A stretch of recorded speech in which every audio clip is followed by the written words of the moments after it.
The next few slides deal with valuation for merger and acquisition transactions, particularly acquisitions of companies that are generating positive cash flows.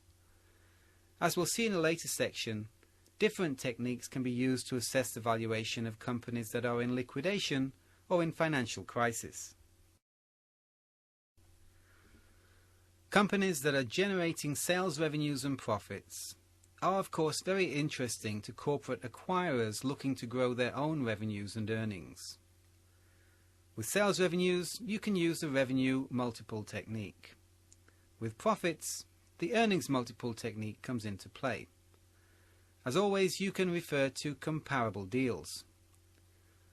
With believable cash flow projections, it wouldn't be unusual to use the discounted cash flow method. A professional M&A firm will use the most flattering techniques, take a weighted average of them all, and produce a detailed valuation report for acquirers. When the company is registered with the SEC and its shares are traded on a public stock exchange, an acquisition price will be somewhat based on its current share price. The market forces of supply and demand will help set the company valuation.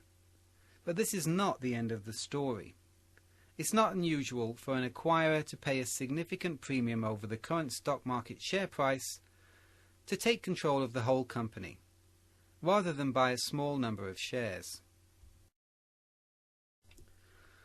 The acquirer of a public company may acquire sufficient shares to control the board of directors and elect management, but some shareholders may hold out and refuse to sell.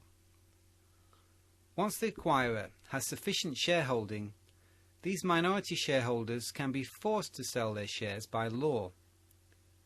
Minority shareholders that do not accept the acquisition offer from the buyer, but are forced to sell, can seek a fair value for their shares from the court. The court then appraises the shares and determines the value. Experts can help the court determine the fair value for the shares at the time of the merger. Many courts prefer the discounted cash flow valuation method.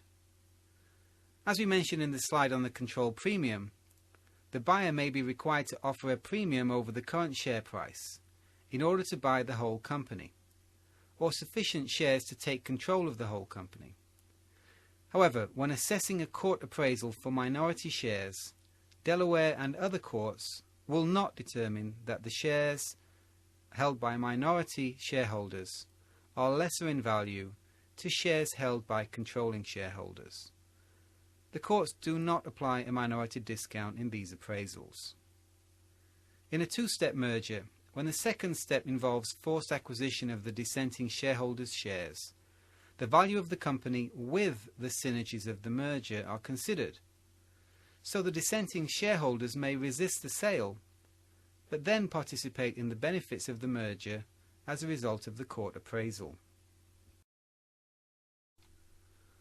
For an entrepreneur wishing to sell his or her company, the rules of supply and demand dictate that the best way of increasing the valuation is to introduce additional competing buyers. Some buyers are prepared to pay more than others.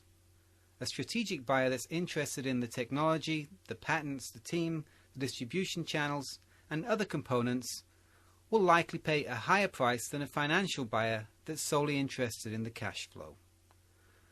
The ideal scenario for the seller is that auction fever takes hold with a number of strategic buyers, ideally head-on competitors with deep pockets, who bid up the price to the benefit of the entrepreneur.